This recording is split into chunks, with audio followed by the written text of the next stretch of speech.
guess what? I have seen Wonder Woman 84. Is this thing on? Welcome back to Big Mouth and fancy seeing you here in June. A very welcome, my friends, and especially my enemies. Come in, sit down, no touching. I don't do the touching. Are you feeling charitable? Then smash the subscribe button and the like button. And please do follow me on Twitter @MoviesTVMan. And welcome to Tuesday's edition of the DC Multiverse Daily. And I have seen the proper, real and true theatrical cut of Wonder Woman 84. No director's cuts are necessary.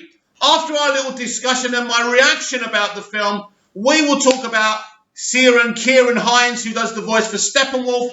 He said a few bits and pieces. And there's rumours that Commissioner Gordon was in David Ayer's Suicide Squad movie. But let's talk Wonder Woman 84. I absolutely freaking well loved this film. It was brilliant. And what I love about this film the most, and by the way, if you've come in for a spoiler chat, I can absolutely not give that to you. But I will tell you about my thoughts on the movie. First of all, without the first Wonder Woman 84 simply does not happen. That's one. Now, I know they were banding about this not being a sequel.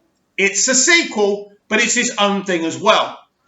And as I say, the three things that I love about this film are Wonder Woman, Diana, a.k.a. Gal Gadot, Barbara Manova, a.k.a. Cheetah, and Chris Pine, who's especially his arc across the two pictures, is absolutely phenomenal.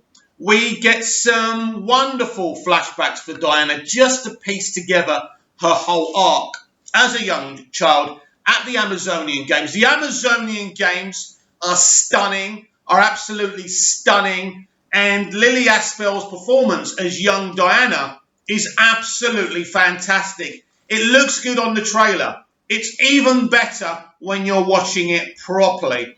She's such a talented young actor, and I really understood the emotions of being this young woman who seems to be able to do a lot of things. And she knows inside of herself she's very, very special, but she really doesn't understand why, and that's beautiful. So many elements for us to discuss about this film.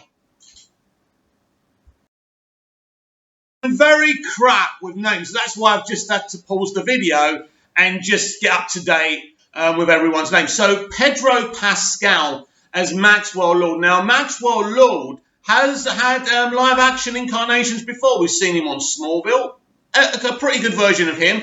And we saw him in the early seasons of Supergirl, not a particularly good version of the character there, but he's kind of what he is in the comics. But Pedro Pascal is at the peak of his career with The Mandalorian right now. I know there's crazy rumors that he's left, he's quit, or he's been sacked from that show. I'm not sure I believe that. Anyway, let's focus on Wonder Woman 84. This is one of the great DC villains because there's a mixture. He's very similar to Zod. He's got reasons and motivations for doing what he's doing. He's the Pied Piper of Hamlet in this film, if you like.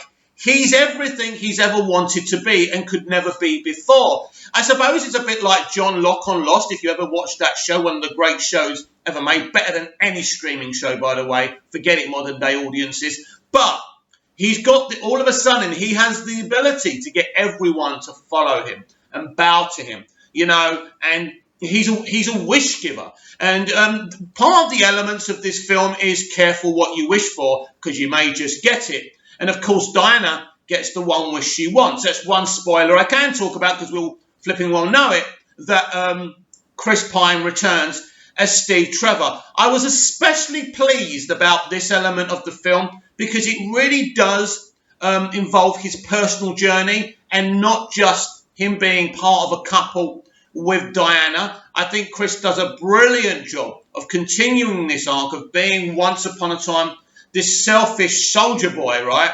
But then finding a greater cause. And this is really about also mortality, immortality when it comes to Steve Trevor. Steve Trevor is, you know, a soldier from the far past, right? And he's in 1984, and he's come back. And that's hard for him to understand. It's hard for Diana, and Diana, I think, is more like, you know what, you're back, it's great.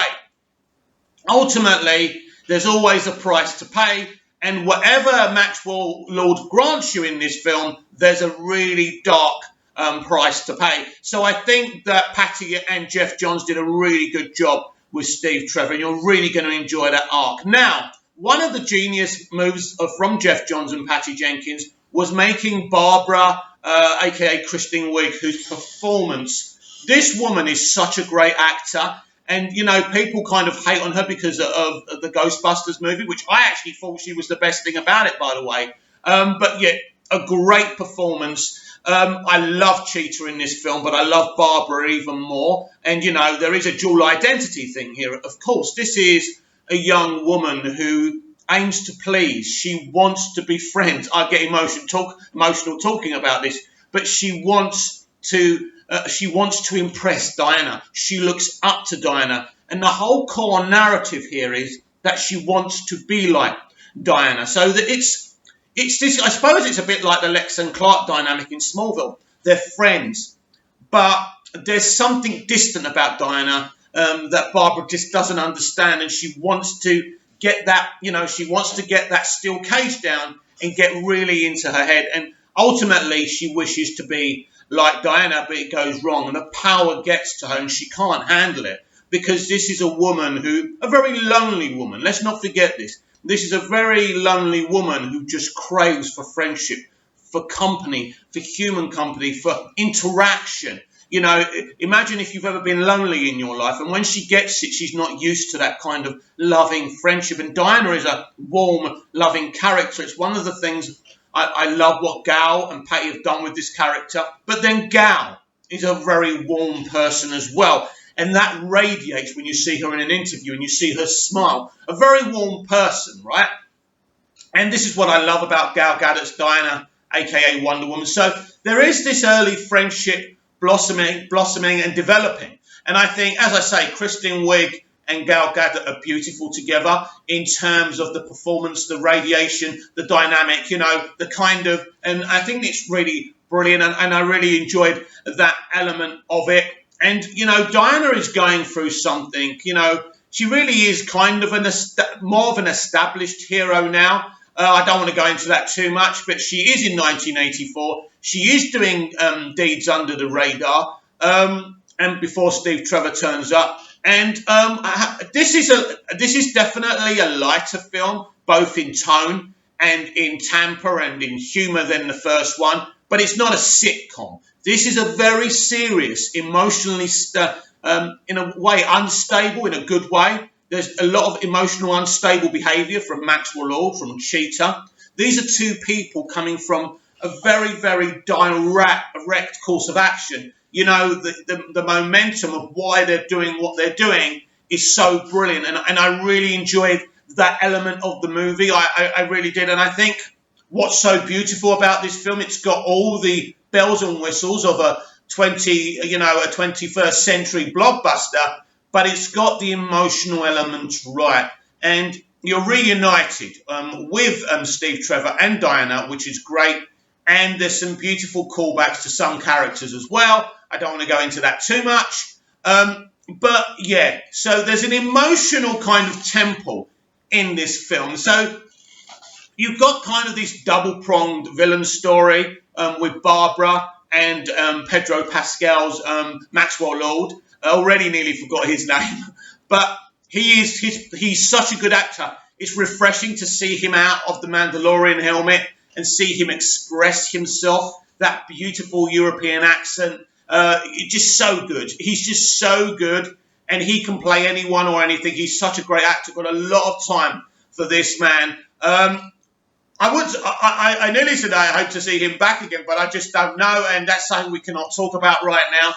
But basically, this is a film. If you are a DC fan or even a comic book fan or a fan of the first film, you are going to love this film. Now, I know there's people who are already pushing back against this film because Jeff Johns is involved.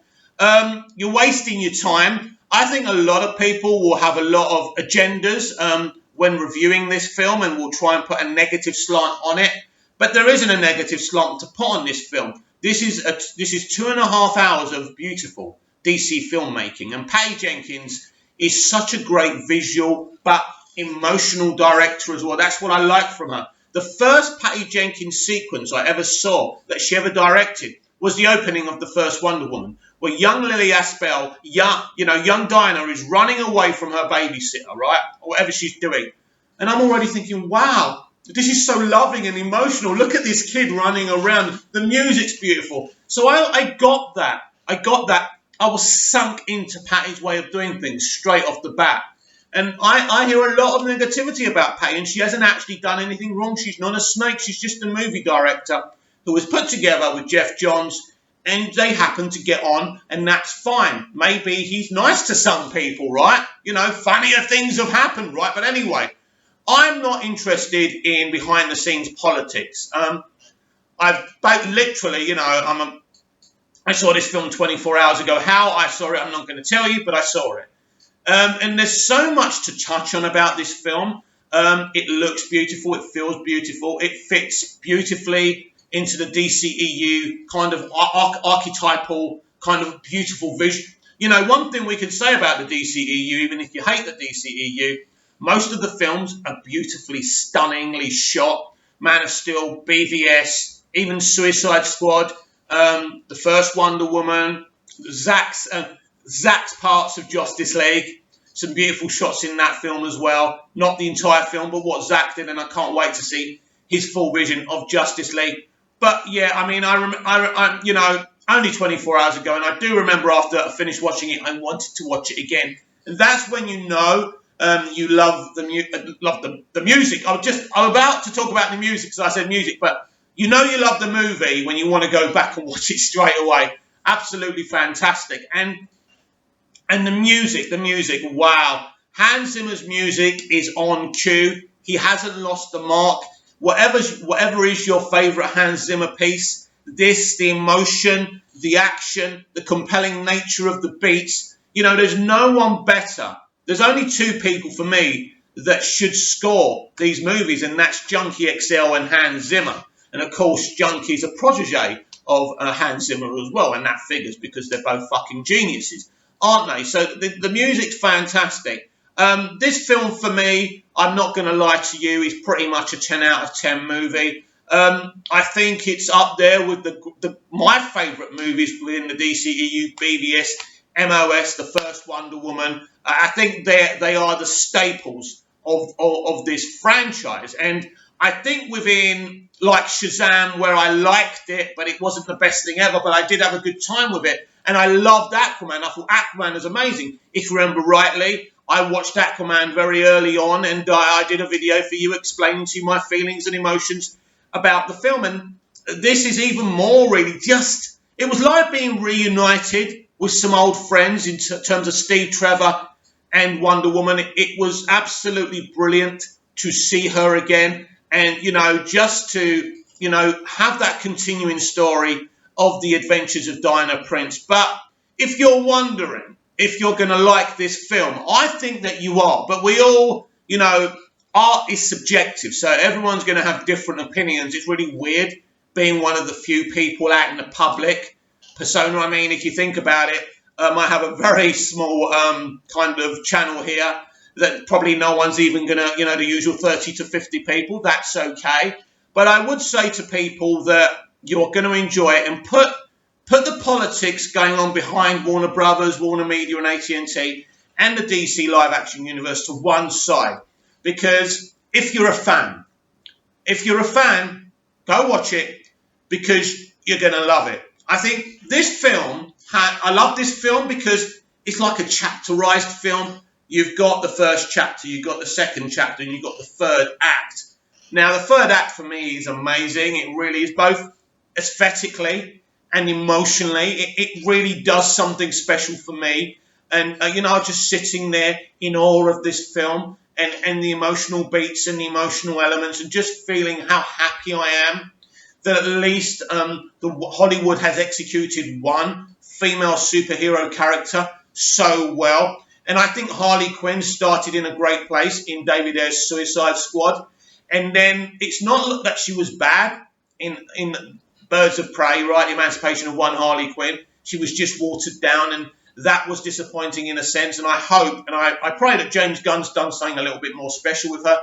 I believe that he has, and I can't wait till he's actually totally completed the music and post on that film, and some test screenings go out. That should be interesting as well.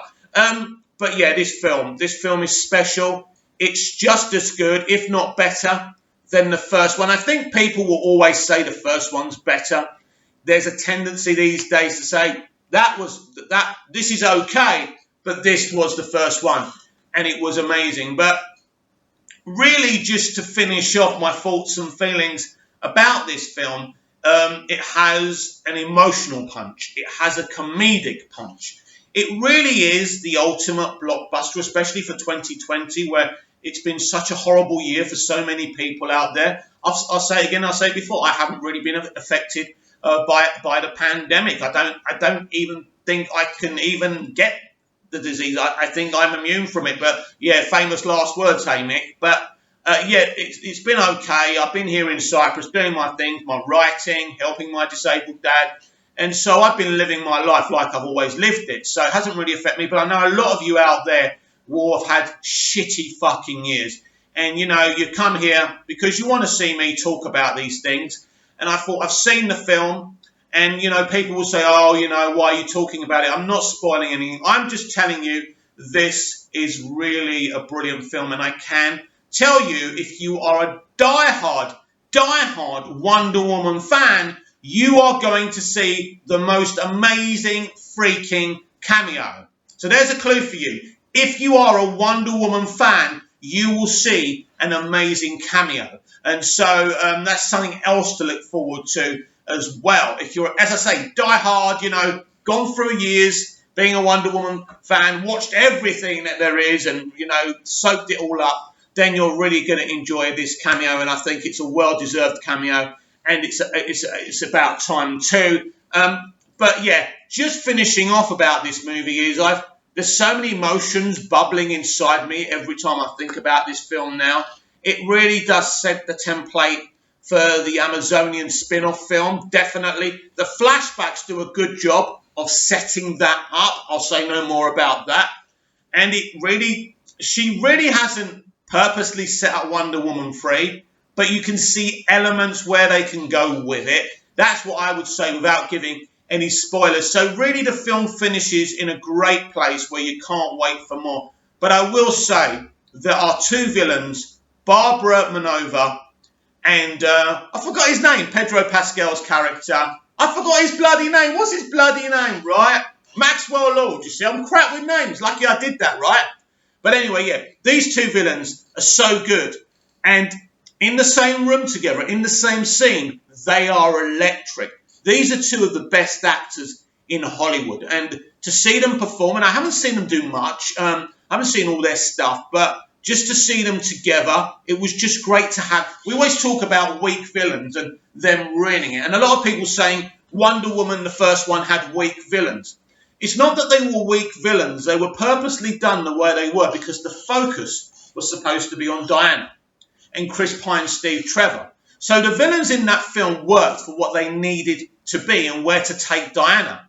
But they weren't meant to be, it wasn't meant to be a General Zod or Ledger's Joker or even, Eisenberg's Lex Luthor.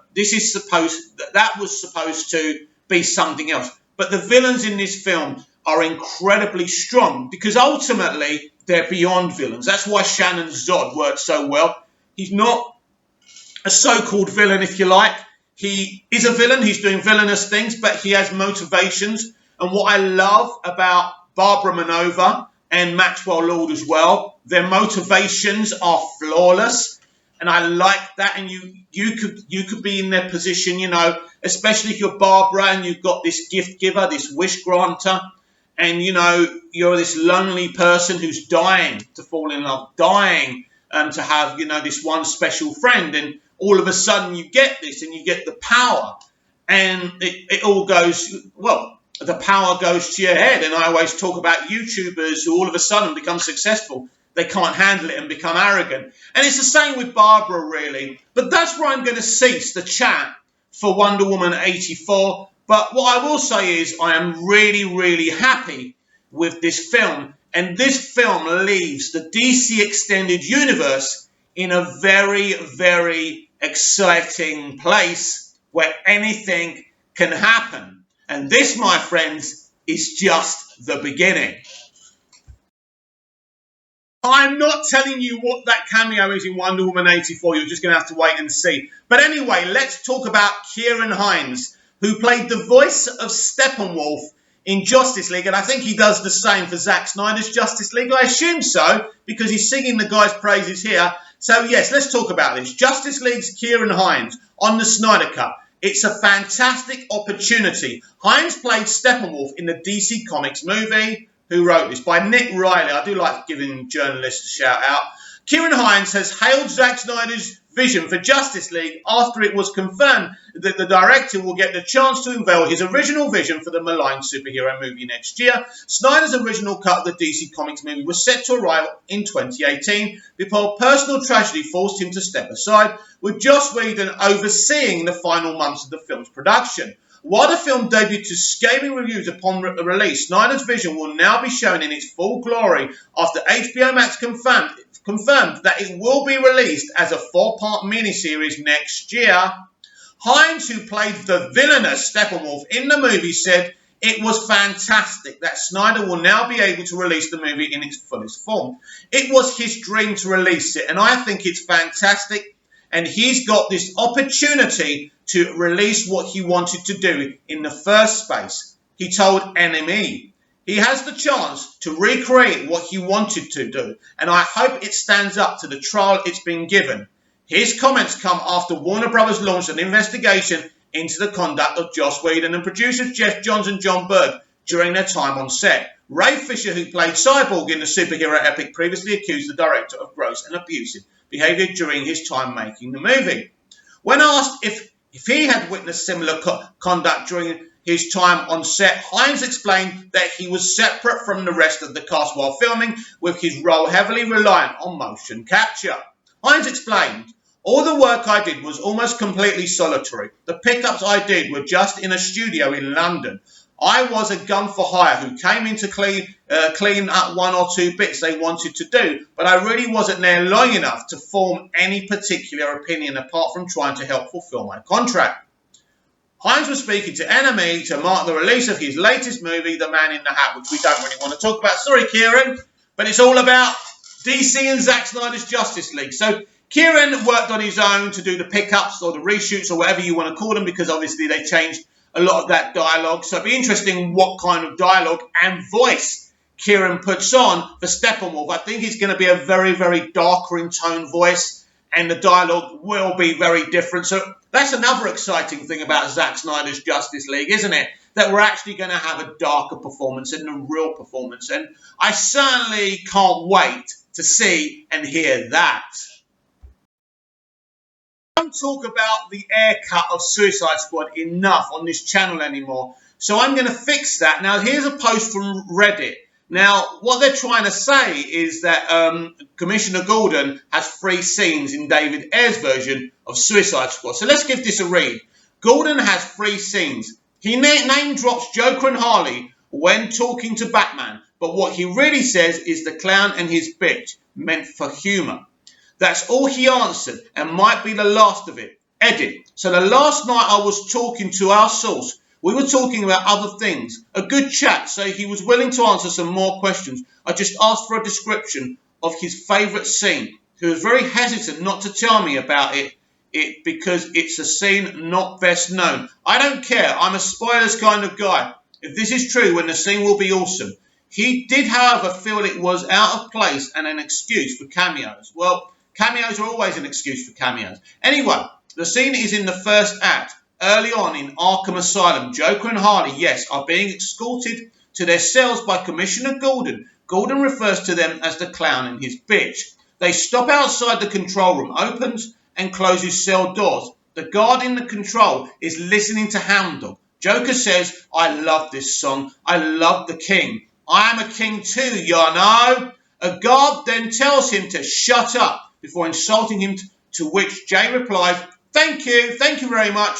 We cut to Luther in his cell, wow, wearing a straight jacket and has short hair. We also see Slade Wilson in another cell, no eye patch, instead wearing a piece of the prison clothing. There's a lot more, so if you want to check it out, I'm not sure what Reddit user that is actually. Now, I'm not actually sure if that is David Ayer's Suicide Squad or actually Zack Snyder's Justice League. So that's interesting if we'll ever see that. But it seems like a very interesting scene, and I just thought I would bring that to you. Now, I want to bring up a site called Lightcast, who I had a little bit of problems with on Twitter yesterday, and I ended up blocking them. Now, I don't normally like blocking people. I think it's petty and childish and pathetic. But I noticed that he was slaughtering someone for daring to imply that we could get a world's finest movie with Superman and Batman, but not Batfleck's Batman, Robert Pattinson's Batman. Yes, Henry Cavill's Superman and Robert Pattinson's Batman. Just a silly rumour, right? We don't, of course, it probably won't happen. But this guy from the Lightcast was totally dismissing it. He knows everything and there's no way it's going to happen. Lightcast, you have done videos on YouTube so many times saying that the multiverse is here now and anything is possible, except obviously things that you don't want to happen. Yes, you're a Snyder fan. Yes, you love Batfleck. I love Batfleck. But nothing will please me more than this. Now, I'm not saying it's going to happen. All I said is this is a game where you never dismiss anything. So he then replies saying anything or nothing, whatever he says, trying to be smart. I explained to him, listen, you're only saying this because you don't want it to happen. Then he started making fun of me with some gifs, so I just blocked the geezer because at the end of the day, I'm not interested. All I'm saying to you is the multiverse strategy opens up everything, something for everyone, and anything can absolutely happen. And if this was to happen, I would be extremely excited. I used to enjoy watching the Lightcast and seeing their posts. And what's actually ironic, before I end this subject, the Lightcast and the Cultured Nerd, who seemed to came out up from nowhere together at the same time, right?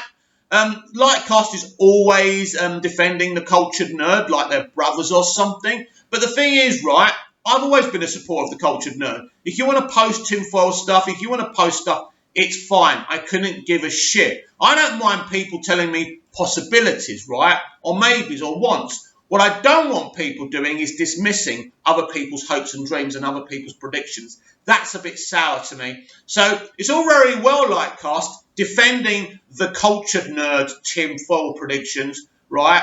And you're arguing with everyone else for the Cultured Nerd. But when it came to someone else predicting something that you didn't want to happen, you went in on them. Not very gentlemanly behaviour now, is it? Right. Finally today, I want to talk about Smallville. As you know, I have a great love and affinity for this show.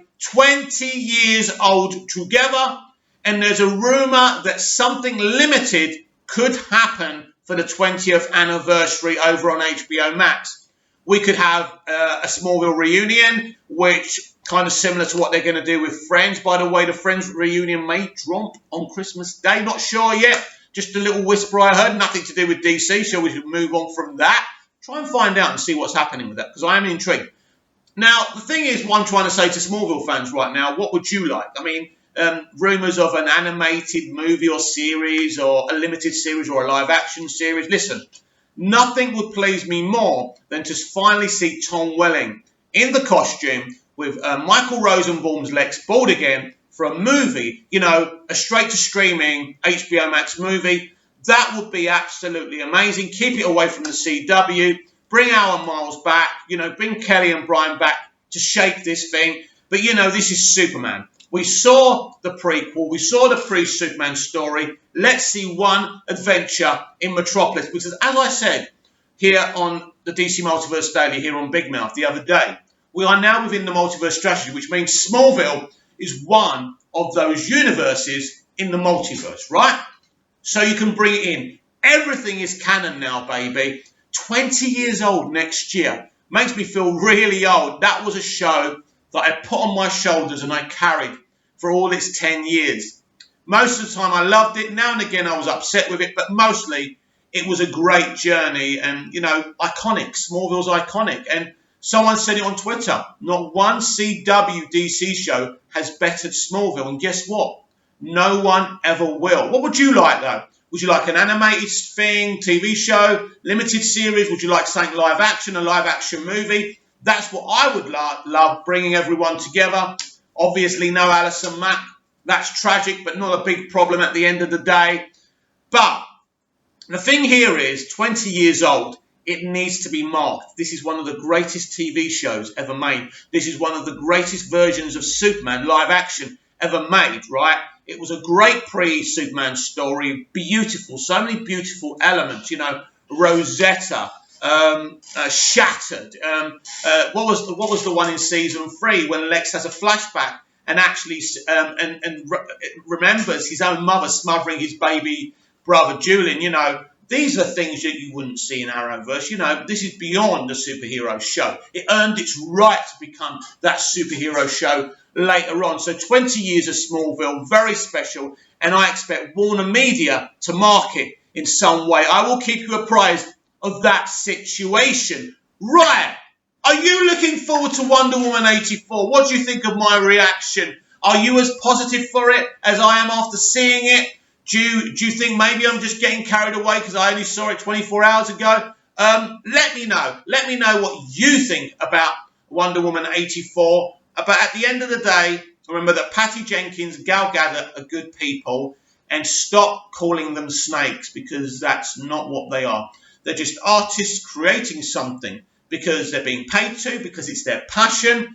And let's remember that and be respectful. But I am really happy with the film. I'm buzzing right now. I could talk about it for another half an hour, but I would give something away. And that's something I don't want to do, because there are some twists and turns in this movie. And I beg you, go and watch it in the cinema. If it's going to be on demand at the same time as being in the cinema in certain territories, watch it like that. However you have to watch it, watch it. But keep away from spoilers, because there are some magnificent twists in this film. Comment down below, like, share and subscribe, and I'll be back tomorrow with even more DC Multiverse Daily. See you again soon. Really enjoyed today.